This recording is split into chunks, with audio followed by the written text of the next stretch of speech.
हे guys अस्सलाम वालेकुम, good evening, welcome back to my YouTube channel Jerry vlogs. उम्मीद है आप सब अच्छे से होंगे, खैरियत से होंगे। तो आज का व्लॉग बहुत ही महत्वपूर्ण होने वाला है क्योंकि हमने आज का जो इन्फॉर्मेशन रिगार्डिंग हम दे रहे हैं, जो काउंसलिंग है मेरिट लिस्ट जो आया था बीएससी नर्सिंग और बीएससी पैरामेडिकल के बच्चों के लिए, जो बोपी का रिसेंटली एग्ज़ाम हुआ था, तो उसके बारे में आज बात करेंगे। क्योंकि आज एक नोट्स आया है रिसेंटली, अगर आपने देखा होगा एक नोट्स आया था रिसेंटली जिसमें ये मेंशन किया गया था कि जो भी अभी उस पर इशू चल रहा है, जो भी कोर्ट है, जो भी कोर्ट केस है जो उस पर लाया गया है वो बीएससी नर्सिंग की या जीएनएम की या फिर बीएससी अलाइड की, जो भी काउंसलिंग सेशन है उन सब पे अभी रिप्लाई है। जो ऑलरेडी कोर्ट स्टे ऑर्डर आया है, कोर्ट से आया था, तो वो अभी कंटिन्यू है, जिसकी आज हियरिंग थी। जो हियरिंग में आज ये हुआ कि उसकी हियरिंग फिर से पोस्टपोन की गई है। जो जो जो पिटिशनर्स है जिन्होंने फिल किया है इसके, जो जिन्होंने केस किया है, तो उन्होंने 1 मंथ का टाइम मांगा है। तो 26 सितंबर तक अभी कोई भी अपडेट नहीं आएगा from the Bopi point of view. But issue यहाँ से ये भी आ रहे हैं कि जो जे एंड के जम्मू एंड कश्मीर के बच्चे हैं, लद्दाख के बच्चे, ये आखिर क्या करेंगे 1 महीने में कॉलेजेस में, कहाँ एडमिशन हो पाएगा? क्योंकि अकॉर्डिंग टू आईएनसी जो बीएससी नर्सिंग पैरामेडिकल का तो हो जाएगा, बट जो अलाइड कोर्सेज या जीएनएम का हो सकता है, बट जो आईएनसी के हिसाब से जीएनएम का भी नहीं हो पाएगा, क्योंकि आईएनसी के हिसाब से जो 31 अक्टूबर है वो लास्ट डेट है फॉर द सेशन 2021 एंड 2022। तो इसी चीज़ को ध्यान में रखते हुए मुझे नहीं लगता कि ऐसा करना चाहिए कोर्ट को, या तो इनको जल्दी हियरिंग करनी चाहिए या फिर कुछ और इसका सलूशन निकालना चाहिए। बिकॉज ये डिफ़िकल्ट है बच्चों के लिए भी। 1 मंथ में इतना 3-4 कोर्सेज़ पढ़े आपके पास एफएम पीएचडब्ल्यू की भी काउंसलिंग हुई नहीं है, आपके पास जीएनएम की भी काउंसलिंग हुई नहीं है, आपके पास बीएससी की भी काउंसलिंग नहीं हुई है, आपके पास पोस्ट बीएससी की काउंसलिंग हुई नहीं है, आपके पास एमएससी भी अभी पेंडिंग ही पड़ा है। तो मुझे नहीं लगता कि ये सब पॉसिबल है 1 मंथ में कोई भी प्रायर कॉलेज जेएंडके में अपनी एडमिशन से सीट्स फिल कर सकता है या बच्चे। मुझे लगता है कि जहाँ तक मेरे मेरे सोर्सेज है, जहाँ तक मुझे बात पता चली है कि आई थिंक कि मे बी ये एक बड़ा इशू बन सकता है जेएंडके बच्चों के लिए, जो वेट कर रहे हैं कि जेएंडके में हमारी नर्सिंग कॉलेजेस में हमारे पास एडमिशन हो। जो रिसेंटली मेरिट लिस्ट आया था बीएससी के बच्चों के लिए, जो मेरिट लिस्ट जो ऑलरेडी बोपी ने इस्टेब्लिश किया था, ये क्या था, इन्होंने लास्ट ही इनके जो मेरिट लिस्ट आया था वो आया था 7 जुलाई को। तब से लेके 7 जुलाई से आज तो अगस्त भी ख़त्म होने वाला है, तो आने 2 दिन रह गए। सेटल अभी कोई भी इन्फॉर्मेशन नहीं है उनका, कोई भी कुछ भी नहीं उन्होंने बोला है रिगार्डिंग द काउंसलिंग।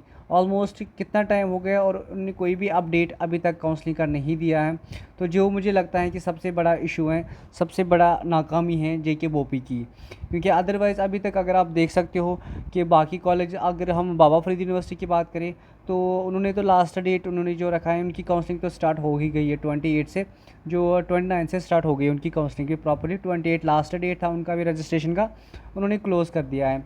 बट अगर हम बात करेंगे टोटल नंबर ऑफ़ एप्लीकेशंस कितनी लगी है बोपी में और एक्सपेक्टेड कट ऑफ क्या है, अगर हम टोटल एप्लीकेशंस की बात करेंगे बोपी में, जो टोटल एप्लीकेशंस की अभी तक जो लगी है, जो लगी थी, जो मेरिट हिसाब की लगी थी, वो लगी थी 32,000 23,000 अराउंड लगी थी, 22,000 23,000 के अराउंड ही लगी थी। जिसमें कुछ जो कैटेगरीज है वो सपोर्ट्स के जो वेटेज वो अलग से होता है, वो अलग से हम बात ही नहीं करेंगे। सपोर्ट्स कैटेगरी में कुछ ज़्यादा फॉर्म्स नहीं है, 3269 फॉर्म्स लगे हैं जो सपोर्ट्स कैटेगरी के बच्चे उनके लिए लगे हैं। और जो बाकी हैं कुछ कैटेगरीज हैं, जैसे उन चीज़ों में हम अगर बात करेंगे तो टोटल नंबर ऑफ़ फॉर्म जो हमारे पास आए हैं, जो हमारे पास ऑफिशियली जो डाटा हमारे पास है, टोटल नंबर ऑफ़ फॉर्म जो लगे हैं बोपी में, चाहे अलाइड की बात हो या नर्सिंग की बात है, उनमें लगे हैं 23,470 फॉर्म्स लगे हैं, 23,740। जबकि हमारे पास प्रेजेंटली कितनी सीट्स हैं जेएंडके में, government plus non government seats हैं 1800 सीट्स हैं, सिर्फ 1800 सीट्स हैं और फॉर्म लगे हैं 23,470। तो इसका मतलब है हमारे पास इसके 10-15% ही जितने बच्चे हैं, 10 या 15% ही बच्चों को लिया जा सकता है, सेलेक्ट किया जा सकता है। तो होप अभी इसके अलावा अभी कोई इन्फॉर्मेशन और कुछ आई नहीं है। और एक्सपेक्टेड कट ऑफ की अगर हम बात करें, एक्सपेक्टेड कट ऑफ यही 50 to 60 या 70 के 70 to 50 ऑफ रख लो, कट ऑफ हो सकता है, पॉसिबल है मोस्टली। या अगर कैटेगरी वाइज भी अगर जाएँ तो 45 जो होगा सबसे लोवेस्ट होगा। And one more thing important news आ रही है कि इस बार जो मोपअप राउंड हो जाएगा, mop-up round in the sense कि देयर आर सम चांसेस कि कॉलेजेस को अलाउ किया जाएगा, क्योंकि आप देख रहे हो लास्ट 2-3 ईयर से बोपी ही फॉर्म कर एडमिशन प्रोसेस सारा देख रहे हैं हर एक कॉलेजेस का, चाहे प्राइवेट हो या गवर्नमेंट हो। मगर कुछ कॉलेजेस इससे सेटिस्फाइड नहीं नहीं है, क्योंकि उनकी सीट्स फिल नहीं हो पा रही है बोपी से।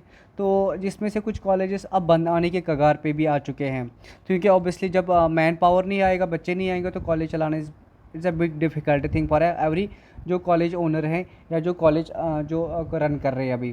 तो अब इस बार सब जो कॉलेजेस के ओनर्स हैं या फिर जो कॉलेज के एडमिनिस्ट्रेशन है, उन्होंने ऑलरेडी अप्लाई किया है, उन्होंने ऑलरेडी एक लेटर भेजा है रेस्पेक्ट टू CDCs और रेस्पेक्ट टू बोपी ऑफिशियल्स को, कि हमें अगर आप जब आप अपनी काउंसलिंग ख़त्म करो तो एक मॉपअप राउंड भी होना चाहिए, जिसमें जो बच्चा एडमिशन हमारे पास डायरेक्ट आना चाहते हैं हम ले सकते हैं। उसकी बात भी चल रही है, मोस्ट प्रोबेबली वो जल्दी हो जाएगा। उसका भी शायद कुछ इम्कान है कि मे बी चांसेस हैं कि उसके लिए भी 40-50% चांसेस हैं कि ऐसा भी पॉसिबल हो सकता है। और अगर ऐसा पॉसिबल हुआ तो ये बिग रिलीफ है बच्चों के लिए, कि जिनका बच्चों जम्मू बच्चों के लिए ज़्यादा है, क्योंकि उनका रिज़ल्ट ऑलरेडी लेट आ चुका था। तो तब तक तो बोपी का फॉर्म सारा एग्ज़ाम वगैरह हो चुका था। तो होप और हाँ, इसके अलावा कि अगर आपके सिलेक्शन बोपी में जो मैक्सिमम 1800 सीट्स है, इसमें भी कुछ मैनेजमेंट सीट्स है हर एक कॉलेज के पास। अगर हम कुछ कॉलेजेस की बात करें, जैसे BN कॉलेज ऑफ नर्सिंग है, स्टेफेनस कॉलेज ऑफ नर्सिंग है, Rajiv Gandhi college of nursing है, जो जम्मू के हैं, और गवर्नमेंट कॉलेज 2 ही है जम्मू, एक गंग्याल है, गांधीनगर वाला है। तो 2 कॉलेजेस वो भी है, 5 कॉलेजेस प्लस कुछ कॉलेजेस और है जो न्यू आए हैं, BR आया है। तो कुछ कॉलेजेस अभी मार्केट में नहीं है जिनके पास ऑलमोस्ट हैं।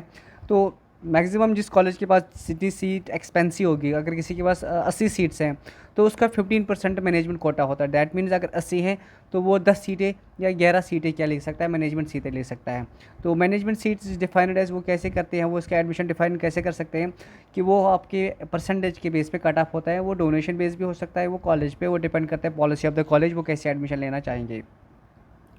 तो मैक्सिममली जो हम बच्चों को बोल रहे हैं कि आप अभी प्रॉपरली वो भी साइट चेक करते रहिए कि अपडेट आएगा, क्या अपडेट आ रहा है। मे बी विद इन 1 और 2 वीक्स कुछ और अपडेट भी आ जाए, बिकॉज इस चीज़ का तो प्रोसेस मुझे लगता है ये चीज़ है नहीं, मुझे लगता है इस चीज़ का कोई इशू आ जाए, इस चीज़ का बड़ा इशू आ जाएगा अगर इतना वेट 26 तक वेट करेंगे। अगर हम 26 को वेट करेंगे, फिर जब काउंसलिंग स्टार्ट होगी, ये तो फिर आप किसको काउंसलिंग बुलाओगे। तो बोपी सही है, तो बोपी को मुझे लगता है बोपी के हाथ से हो नहीं रहा है। अगर आप 26 से काउंसलिंग स्टार्ट करो, या 26 को जब आपका कोर्ट का ऑर्डर आएगा, 28 या फर्स्ट से आप स्टार्ट करोगे, फर्स्ट से 26 तक आप किस किस कोर्स का काउंसलिंग करोगे, किस किस कोर्स के लिए काउंसलिंग करोगे, फिर बच्चा एडमिशन कब लेगा, फिर आप उसको बोलते हैं कि फिर आप सेकंड राउंड के लिए बच्चों को कब बुलाएंगे, फिर कॉलेज चेंज की प्रेफरेंस के लिए कब बुलाओगे। ये सारा मुझे नहीं लगता है कि it is possible this year. कि मुझे लगता है कि इट इज़ बेटर टू आप वेट साइड कंटिन्यू देखते रहिए। अगर आपको कोई इशू है ज़्यादा ही ज़्यादा, आप सीधे जाके गवर्नेंस ग्रीवेंस सेल में रिपोर्ट भी कर सकते हो कि इस चीज़ के लिए, क्योंकि हम काफ़ी वेट कर रहे हैं। मुझे लगता है अभी ये फर्स्ट टाइम है इतने टाइम बाद, इन आई थिंक 5-6 सालों के बाद, कि इतना लेट एडमिशन्स हो रहे हैं। अभी तक कोई भी अपडेट नहीं आया है, कोई भी बोपी से कोई भी ये नहीं आया। बस आज कोर्ट का ये ऑर्डर आया है कि जो डेफर हुई है हियरिंग, वो हुई है 26 सितंबर को। तो तब तक के लिए आप वेट कीजिए, साइट कंटिन्यू चेक करते रहिए। होप आपको जो मैंने इन्फॉर्मेशन प्रोवाइड की है वो आपको ज़रूरत आ जाएगी। होप आपको ये ब्लॉग किसी भी इन्फॉर्मेशन किसी भी तरह से पसंद आया होगा तो चैनल को लाइक शेयर सब्सक्राइब ज़रूर कीजिएगा, और हमारे हर एक इन्फॉर्मेशन आपको और बेल आइकन को ज़रूर क्लिक कीजिएगा, ताकि हमारी हर एक इन्फॉर्मेशन वीडियो जो हम भी डाल रहे हैं रिगार्डिंग द बोपी प्रोसेस, क्योंकि अभी कुछ बच्चे ये बोल रहे हैं कि जिनको अभी पता ही नहीं चल रहा है।